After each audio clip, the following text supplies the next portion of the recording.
Assalamualaikum warahmatullahi wabarakatuh. Nah, di sini kelompok kami akan membahas tentang replikasi studi kasus pengayaan dengan menggunakan server jaringan tiruan. Nah, sebelum lanjut ke pembahasannya, izinkan kami perkenalkan diri. Perkenalkan, nama saya Fari Fadila. Saya Ulwan Fauzan Azari. Dan saya Idam Aprilianto. Kemudian kita lanjut ke pembahasan.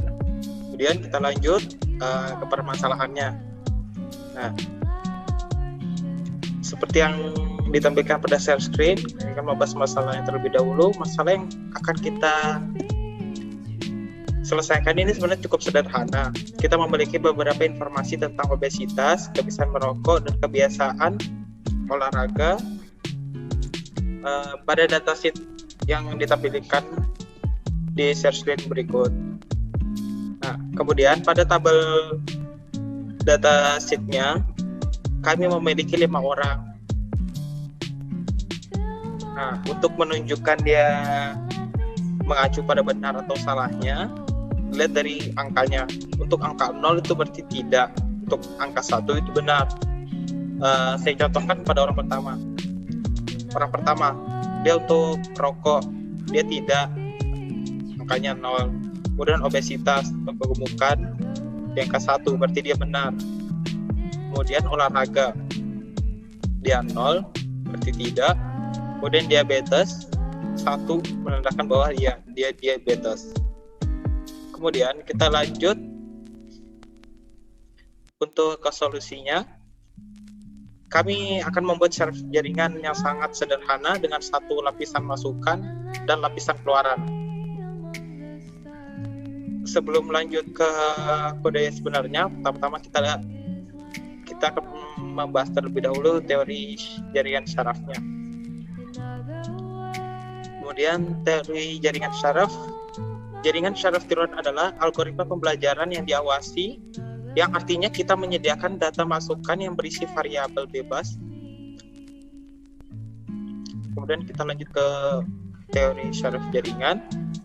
Jaringan syaraf tiruan adalah algoritma pembelajaran yang diawasi, yang artinya kita menyediakan data masukan yang berisi variabel bebas dan data keluaran. Nah, di sini misalnya kami ambil contoh variabel independen. Kami adalah variabel independen kami adalah merokok, obesitas, olahraga. Variabel ini variabel terikat adalah apakah seseorang menderita diabetes atau tidak. Pada awalnya jaringan syaraf membuat beberapa prediksi acak. Nah, prediksi ini dicocokkan di keluaran yang benar dan kesalahan atau perbedaan antara nilai prediksi dan nilai sebanyak dan nilai sebenarnya dihitung. Fungsi yang menemukan perbedaan antara nilai aktual dan nilai yang diperbanyak fungsi biaya di sini mengacu pada kesalahan. Nah, tujuan kami untuk meminimalisir biaya melatih jaringan syaraf pada dasarnya mengacu pada meminimalisir fungsi biaya. Jaringan syaraf membuat beberapa prediksi acak. Prediksi ini dicocokkan di keluaran yang benar dan kesalahan atau perbedaan antara nilai prediksi dan nilai sebenarnya yang dihitung. Fungsi yang menemukan perbedaan antara nilai aktual dan nilai yang diperbanyak fungsi biaya.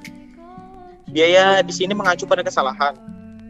Nah, tujuan kami untuk meminimalisir biaya melatih jaringan syaraf pada dasarnya mengacu pada meminimalkan fungsi biaya. Nah, di sini akan kemudian untuk coding scriptnya akan dijelaskan oleh Ulwan Fauzan Azari. Ya, baik. Saya buka pennya. Ya, langsung saja kita mulai. Jadi di sini pertama-tama kita akan membuat set fitur dan label yang sesuai. Nah, dia pada script pada gambar, yaitu kami berusaha membuat ini berisi menjadi 5 catatan.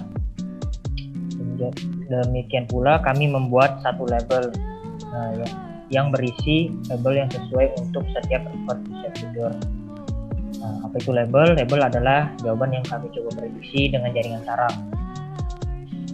Nah, langkah selanjutnya yang di bawah enter random bisa diblok. Ya,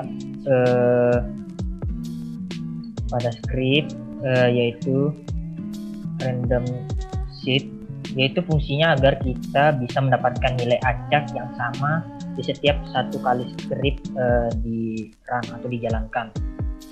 Pada langkah berikutnya itu kita mendapatkan IR ya yang dimana di situ nilainya sama dengan 0,05. Nah, apa itu IR? Yaitu dimana kami menetapkan kecepatan pembelajaran itu menjadi 0,05. Baik, selanjutnya kita perlu mendefinisikan fungsi aktivasi dan turunannya. Ini depth sigmoid. Baik, bentar.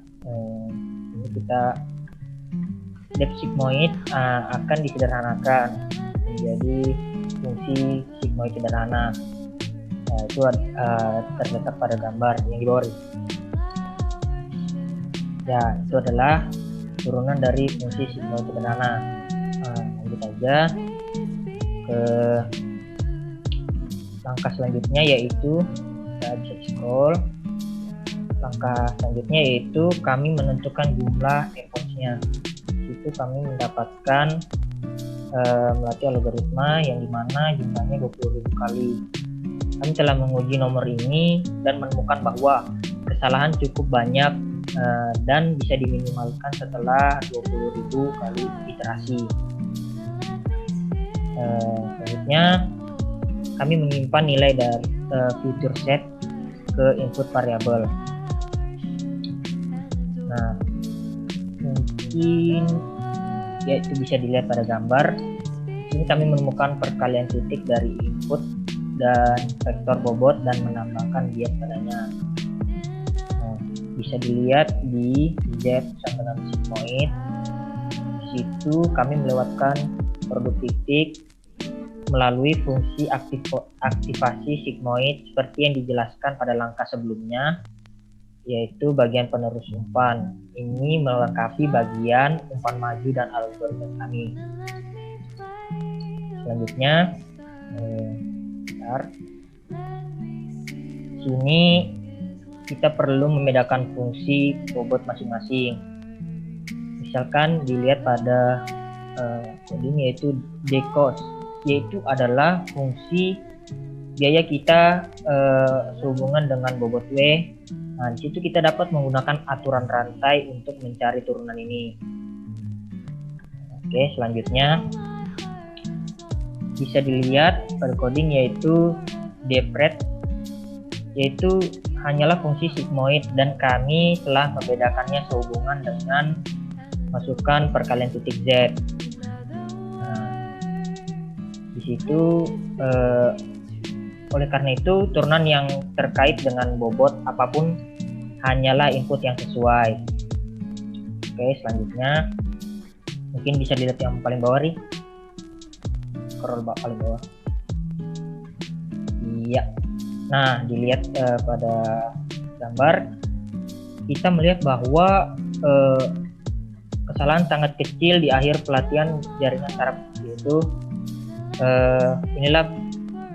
yaitu pada gambar bobot dan bias kita akan memiliki nilai-nilai yang dapat digunakan untuk mendeteksi apakah seseorang menderita diabetes atau tidak, kemudian berdasarkan kebiasaan rokok dan kebiasaan olahraganya. Mungkin bisa dilanjutkan oleh Idam Aprilianto. Baik, terima kasih. Sekarang kami mencoba dan memprediksi nilai 1 intens. Nah, Misalkan kita memiliki catatan nih, pasien yang datang dan merokok, tidak obesitas, dan tidak berolahraga. Dan mungkin kita akan mencari tahu apakah dia menderita diabetes atau tidak, sehingga lalu kita masukkan fitur-fitur seperti 100 yang dijalankan script berikut, yaitu single point sama dengan np.array 100, result sama dengan sigmoid np.single point underscore point weight plus bias, print result. Dalam output Anda akan melihat 0,0070. Anda dapat melihat bahwa orang tersebut kemungkinan besar bukan penderita diabetes karena nilainya lebih mendekati 0 daripada 1. Jadi kesimpulan dari kami yaitu membuat jaringan saraf yang sangat sederhana dengan satu masukan dan satu lapisan keluaran dari awal dengan pitot. Jaringan saraf semacam itu hanya disebut perseptron. Sebuah perseptron mampu mengklarifikasikan data yang dapat dipisahkan secara linier. Data yang dapat dipisahkan secara linier adalah jenis data yang dapat dipisahkan oleh bidang hiper dalam ruang berdimensi R. Jaringan saraf tiruan kata nyata jauh lebih kompleks, kuat, yang terdiri dari beberapa lapisan tersembunyi dan banyak lapisan tersembunyi. Jaringan saraf semacam itu mampu mengidentifikasi batas keputusan yang non-linier. Baik, mungkin itu dari saya kembalikan ke moderator. Ya, sekian hasil dari presentasi kami. Apabila ada salah kata, mohon dimaafkan. Wabillahi taufiq wal hidayah. Assalamualaikum warahmatullahi wabarakatuh. Terima kasih.